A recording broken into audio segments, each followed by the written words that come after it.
This happened in late 2023. I'd taken a solo trip out to the remote high desert forests of northern Utah.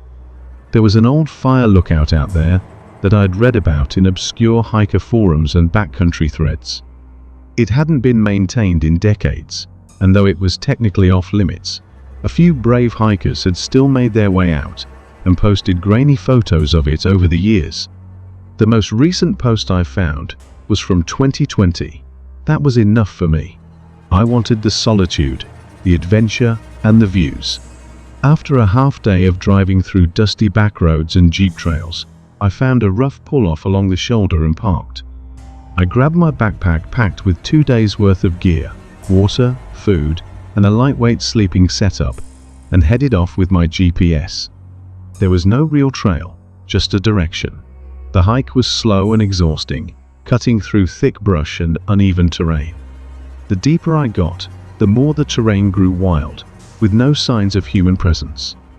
After nearly 5 hours, I spotted the lookout breaking above the tree line. It looked better than I expected. The old wood was sun-bleached and cracked, but the structure stood firm. The metal ladder clung to the frame, rusted but seemingly sturdy. I tested the supports; they held strong. Step by creaky step, I climbed up. At the top, the view hit me like a wave. The forest stretched for miles in every direction. No roads, no lights, just open sky and rolling wilderness. The interior of the lookout was tiny, maybe 150 square feet. One small decaying bed, a dusty wooden desk. The windows circled the room, streaked with age. I laid out my gear, rolled out my sleeping pad and bag, and made a quick meal on my camp stove. As the sun dipped below the horizon, I stepped onto the wraparound platform. The sky turned deep orange. It was stunning. Once darkness took over, I sat for a while in silence. An hour passed.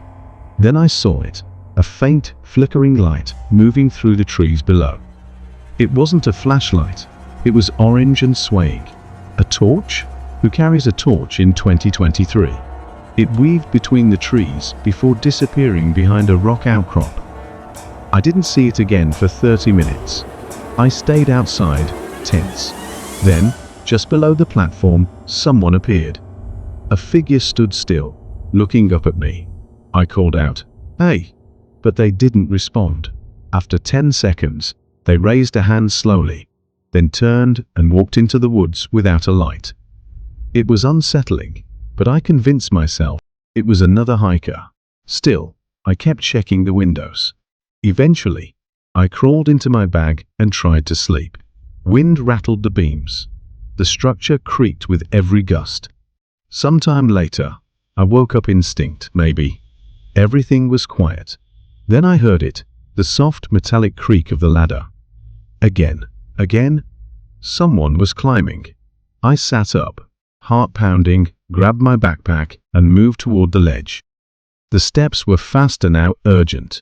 I stepped outside. Then silence. I crept around to the ladder. No one was there. I leaned over the edge. Nothing. My heart was racing. Then footsteps behind me, running. A shadow zipped past the windows. I bolted for the ladder and began to descend, heart thundering. Halfway down, I looked up. Someone was peering over the ledge. I didn't stop until my boots hit dirt. I ran. Thankfully, I had my flashlight and GPS in my pack. I hiked through the night. Reached my car by sunrise. Never saw anyone on the road out. I didn't look back, and I'm never going back there again. This happened in the fall of 2023, during what was supposed to be a quiet solo weekend in the Utah backcountry. I had driven out to a small, secluded basin, tucked between high desert cliffs, where an old seasonal creek had left behind a shallow lake. It wasn't on any map, not even listed on hiking forums. I only knew about it because my dad used to bring me here when I was a kid. I figured it would be the perfect place to relax. I arrived early Friday, parked off a rough jeep trail, and hiked about 2 miles in. The lake was just as I remembered it, still, glassy, surrounded by rock shells and stunted pines. I set up camp, made dinner, and watched the stars. It was peaceful. Not a single sign that anyone had been there in years. Saturday was just as quiet. I walked slow laps around the lake throughout the day. Probably circled it 4 times, just thinking, relaxing, letting the stillness settle in. But on my 4th lap, something caught my attention: footprints. They were fresh. Barefoot. Clear impressions in the dusty sand, just a few feet from the tree line. I froze. I knew that area. I'd walked right past it multiple times that day. There had been no prints there before, and now they were obvious. The shape, the depth, they hadn't been there long. Someone had come through recently, and the prints weren't made by boots or shoes. They were made by bare feet. That alone would have been odd enough, but the shoreline was rocky, uneven, not a place where you'd kick off your shoes to go for a swim. Besides, I would have noticed someone in the water. The lake was too still to hide a person. The tracks led from the edge of the trees, paused as if facing the water, then turned sharply and disappeared back into the forest. I didn't follow them. I just stood there, trying to process it. Why hadn't I seen anyone? Had they been watching me?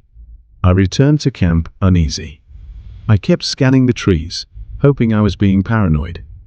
But as the sky darkened and the wind picked up, the feeling grew worse. That night, while I sat at the fire, I heard footsteps, 2 sets, slowly approaching from the woods. A man and a woman stepped just into the firelight. Silent. I couldn't make out their faces, just vague outlines. When I asked if I could help them, the woman turned and bolted into the trees without a word. The man didn't move, didn't answer. That's when I noticed he had no shoes. I asked again. He didn't reply, just turned and walked into the woods. I packed fast, tossed my gear into my pack, kicked out the fire, and got moving. I didn't know where they were, but I didn't want to be there when they came back. The hike back to my truck was 2 hours. The first 10 minutes were the worst. Every sound made me flinch. Then, about halfway through, I heard running footsteps to my left. Then to my right. Always distant, never close, just enough to let me know I wasn't alone.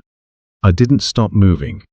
Not even when I heard the steps again, always changing sides, always barefoot. They were following me, or playing with me. I still don't know. When I finally reached my truck, I jumped in, locked the doors, and got the hell out of there. No other vehicles. No one on the road. I filed a report the next day. Not that it mattered. I haven't been back since. And I don't think I ever will. I'm a 24-year-old woman from southern Utah. This happened in 2024, during one of the last solo trips I ever took in my van. I'd been living out of a small converted camper van for over a year at that point. It's a lifestyle I fell in love with, drifting between rural areas, camping off-grid, staying out of sight. I avoided cities like the plague. I preferred the silence and space that came with parking somewhere remote, far from people, far from noise. That week, I'd been slowly making my way through the remote stretches east of Capitol Reef. I like to take my time, finding backroads, camping at one spot for a few days, before moving on. On this particular day, I found a narrow dirt trail that veered off a barely marked county road.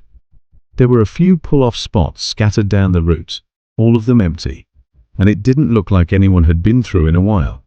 At the end of the trail, I reached a wide clearing surrounded by pinyon and juniper. It wasn't especially scenic, no sweeping cliffs or rivers, but it was private and peaceful. There was a large stone ring in the center for fires, and the ground was firm and flat. I parked, leveled the van, and got set up for the evening. It was spring in Utah, which meant rain. Not constant, but often enough to spend hours inside. Around sunset, the rain began to fall again, steady but not heavy. I slid open the side door for fresh air while I cooked dinner on my propane stove. Then I settled on the bed and started watching a show on my laptop. That's when something strange happened. About halfway into the episode, I noticed a flash of light behind me, reflecting off the laptop screen. It disappeared instantly. I turned and looked out the rear window, but saw nothing, just rain and darkness. The light hadn't come from the trail I drove in on. That side of the van was facing thick trees. No vehicle could have gotten back there.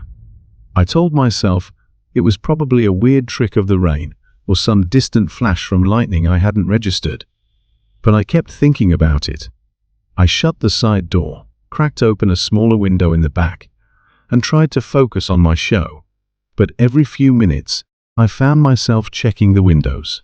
I thought I heard movement a couple of times, but the sound of rain on the roof made it impossible to be sure. Eventually, I shut everything down for the night. Around 11 p.m., I turned off the lights, drew the shades, and climbed under the covers. The van was dark and quiet, aside from the rain. I usually fall asleep fast. That night, I couldn't. The storm grew louder. Thunder rolled over the desert, and the rain came down harder. Then I heard it a crack outside, like something or someone stepped on a branch. Then silence. I pulled up the shade just slightly and looked out. Nothing.